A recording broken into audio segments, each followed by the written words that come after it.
अहमदाबाद महामार्गावरील वाहन, दुचाकी, चारचाकी अपघातांचे सत्र अजूनही थांबत नाही। आताच या महामार्गावर बाईक स्वार पती पत्नीला ट्रकने चिरडल्याची घटना घडली होती।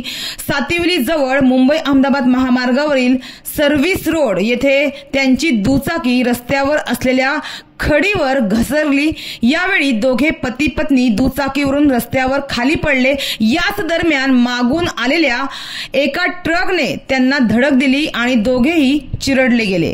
या भीषण अपघातात चंद्रकांत सुतार वय वर्ष 32 आणि लक्ष्मी चंद्रकांत सुतार वय वर्ष 29 या दाम्पत्याचा जागीच मृत्यू झाला होता।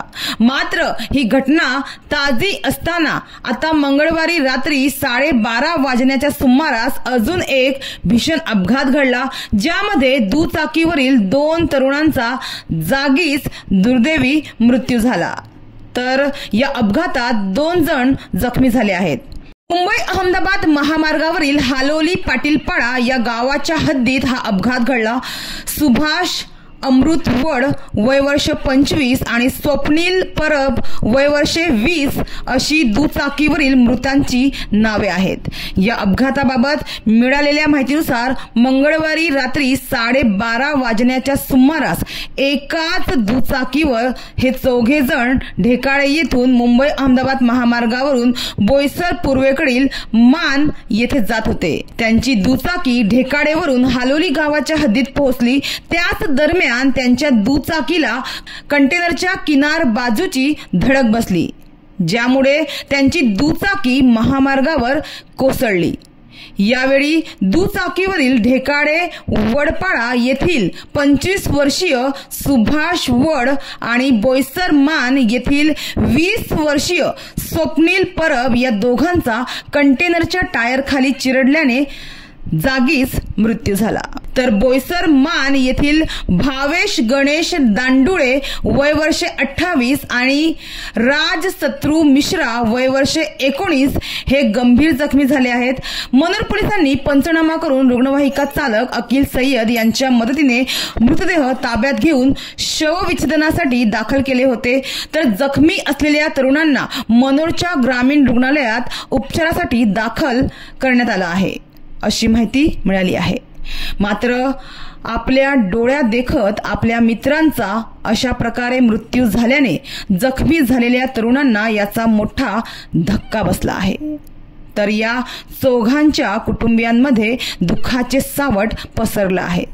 तर या प्रकरणी अज्ञात कंटेनर चालकाविरोधात मनोर पोलीस ठाण्यात गुन्हा दाखल करण्यात आला आहे। पोलीस अधिक तपास करत आहे। मात्र आज दर 48 तासात एकाचा रस्त्यावर बळी जात आहे।